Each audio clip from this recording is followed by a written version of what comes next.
November 1st, special council meeting be called to order. Would you please stand for the Pledge of Allegiance and a moment of silence?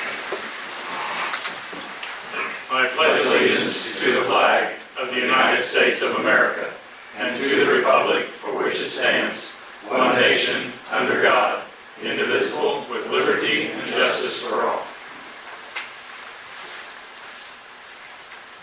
Thank you.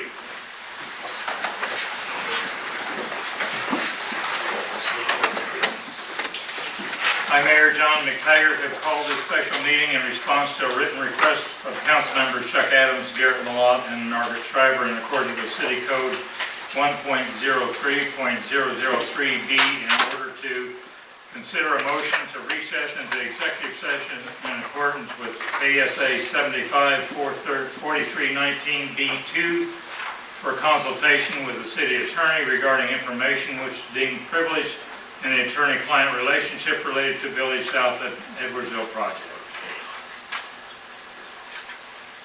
And consideration of 3 ordinances. I need to read all those? Yes, sir. Okay. Does he need to read all that? Or just Consider approval of ordinance number 1010, authorizing the issuance of special obligation tax increment fine revenue bonds related to Village South at Edwardsville Project Area 2. Consider approval of ordinance number 1011, authorizing the issuance of tax-exempt and taxable Community Improvement District CID revenue bonds related to Village South at Edwardsville CID 2. Consider approval of ordinance number 1012, authorizing the issue of taxable special obligation transient guest tax TGT revenue bonds related to the Village South Edwardsville Hard Rock Hotel.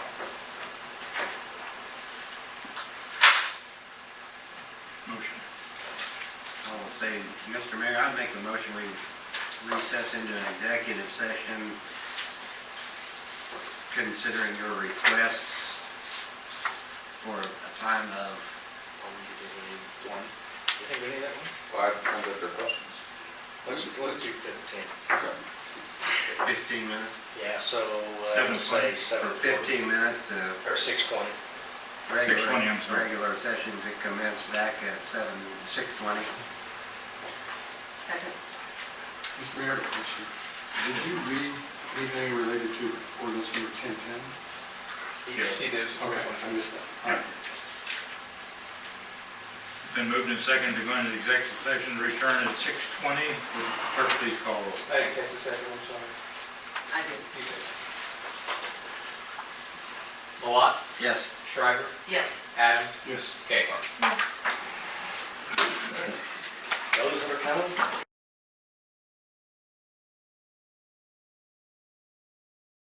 You want to say here at the corner? That was Like, it's just for the- Got it. I didn't think about that. Mr. Mayor, make a motion to adjourn the regular session. Second?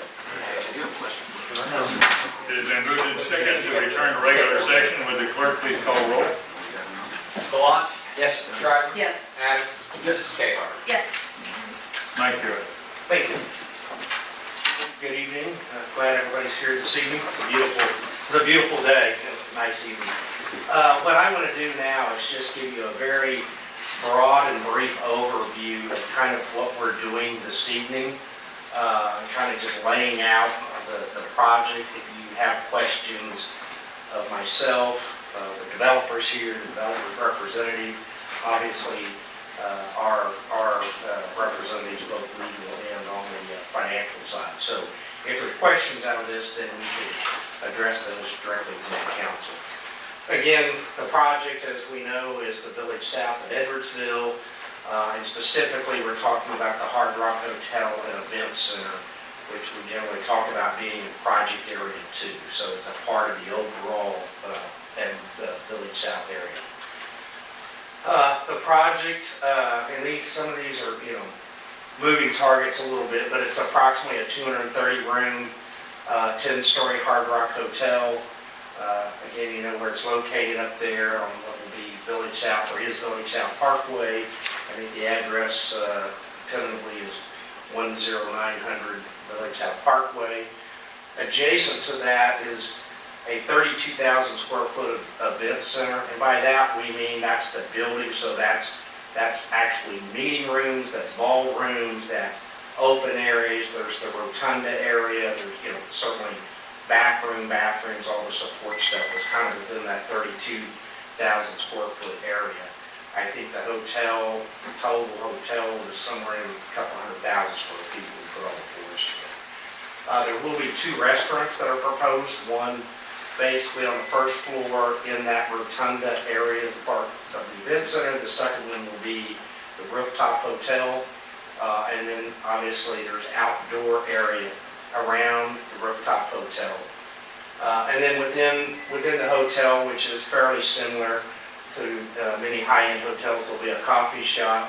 Again, on the upper floor, that's kind of a restaurant, lounge, says nightclub. I mean, it's more of a lounge place to go. There'll be a fitness center, business center, some retail things such as the rock shop, which is a spa, those types of things. Obviously, and it's already mostly done, there's the supporting infrastructure, which included bringing sewer from our lift station across 110th Street, so several thousand feet of mainline sewer. The roads that have been put in, other improvements up there. For basically, from the project has a total investment of just under $70 million. Right now it's 69.5. Again, we've rounded these numbers for the purposes of presentation. So, and this is just again relative to area 2. So when you start taking in areas 1 and 3 and eventually 4, this number will grow even more than that. The financing for this, as we've talked about many times, is really 4 parts. There's the private investment side, which is Mr. Monson's group, Compass Commodity. And then as part of that, there'll be what's known as, I think it's One Hotel LLC, which will be the hotel owner-operators of the project.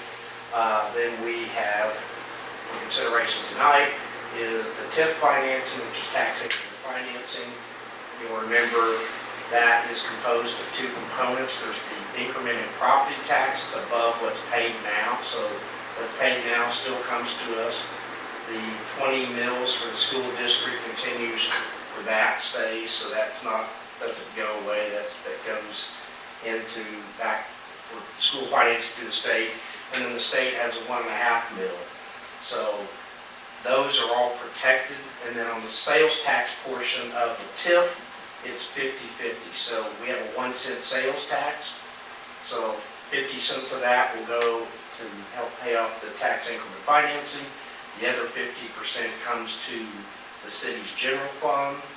And then in addition to that, the ½ cent that we have for our streets, fire, and parks, that we have, all of that stays with the city. So none of that's shared. Again, part of that money is, as we've talked about, is how we're paying, we're buying a new fire truck that we've been needing, not just because of this project, but it's a vehicle we needed. Effectively, those sales taxes will more than pay the annual cost for that fire truck. Then we have the community improvement district. It's the smallest portion of this. Community improvement districts are basically a developer-imposed sales tax. So it's a 1-cent sales tax within the district. It's not money that would ever come to the city. It's not a tax we individually can impose. So only the developer can make the request and we approve it, and then it goes back to pay for certain infrastructure costs. And then the last piece is the transient guest tax, which from our standpoint, mainly that's going to help pay for both the hotel and the event center to get those things up and running and operating, and obviously bringing other business into the area. I'm going to just go through these fairly quick, but there are 3 bonds, 4 series, and you'll see that here next. So we have the TIF bonds, tax increment financing bonds. The par amount, so that's the amount that you see on the face of it, is $11,410,000. These are estimates as of now. As you recall, a TIF can only last 20 years, so they're capped at 20 years. This is the tax exempt, and by that it means they don't have to pay federal tax on bonds. So the buyer of the bond, it's exempt from federal taxation. And I think if they're a Kansas resident, it may be exempt from Kansas taxes. So if they live in Oklahoma, they got taxes, that's their problem. But if they're a Kansas resident, they would be exempt from Kansas income tax as well as the federal income. Really, the federal is what everybody wants. At the end of the day, after you take cost out and put the reserves and interest and different things, what goes to the project is $8.8 million. So the difference of that are, again, you have to have some reserves, right? You don't start off with zero. It takes a couple of years for the project to get going. You have to set aside money to make the first couple of years bond payments. So that's why you get to a net bond proceed. You then have the CID, which is again the one that's supported by the developer's imposed sales tax. There's two series. These numbers may change a little bit on the mix, but one of them is tax exempt and one is taxable. And if you want to get into the details, we have all the tax attorneys that can talk about that. But it's just how the money's spent, how the bonds are put together. So in all, at the end of the day, that generates about $1.13 million to the project for use to pay for, again, for this can be used for the roads and the sewers and the water and the gas, or for parking lots, buildings, etc. Obviously, it's not a very large portion of the overall project. And then the last one is the transient guest tax. Again, it's a fairly large, a little over 10 million, with about 8 million going into the project.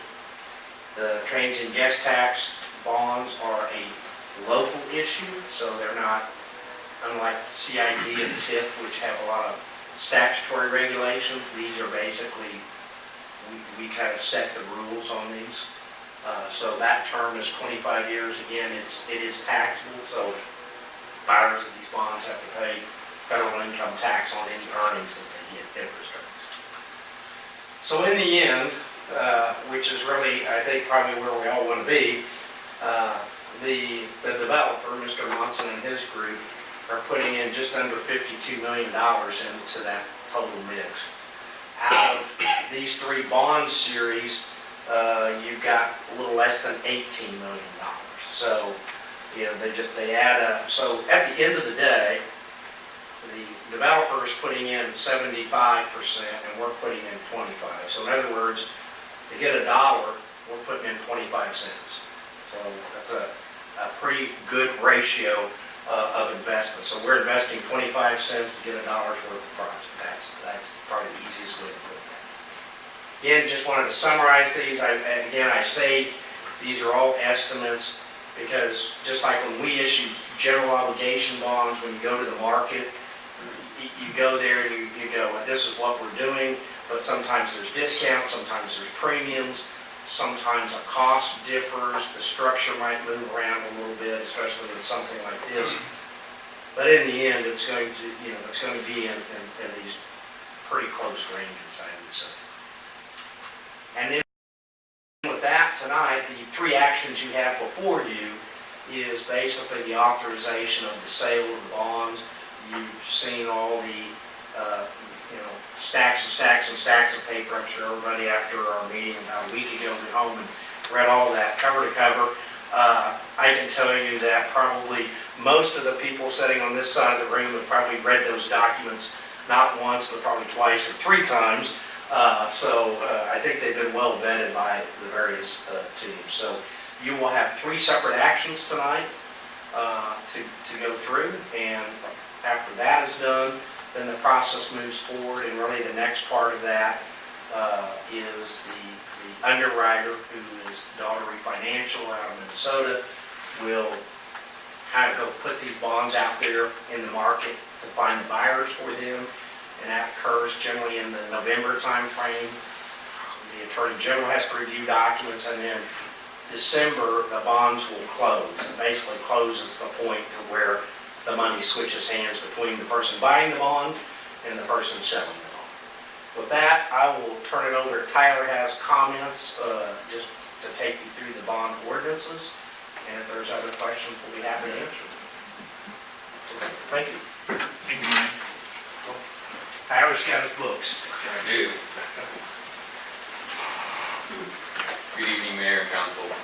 Tyler Ellsworth with the law firm CTAG Brock, City's Bond Counsel and special counsel for these economic development incentives. And I'm joined this evening by my colleague and boss, Joe Serrano, who you all know.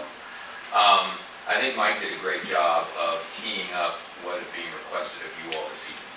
There are 3 action items, 3 separate ordinances that authorize the bonds.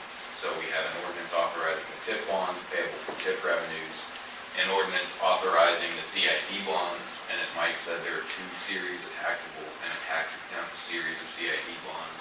And finally, an ordinance authorizing a 4th series of bonds that will be payable from transient guest tax revenues.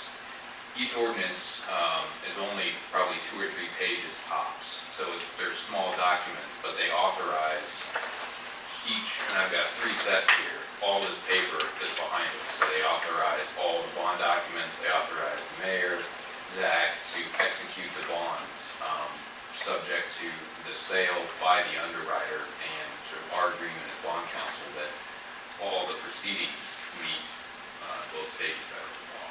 So that's essentially what you're being asked to do tonight, is to authorize us to take these additional actions on your behalf. So I'm happy to answer any specific questions, but that's essentially where we are. I think we're clear. All right, very good.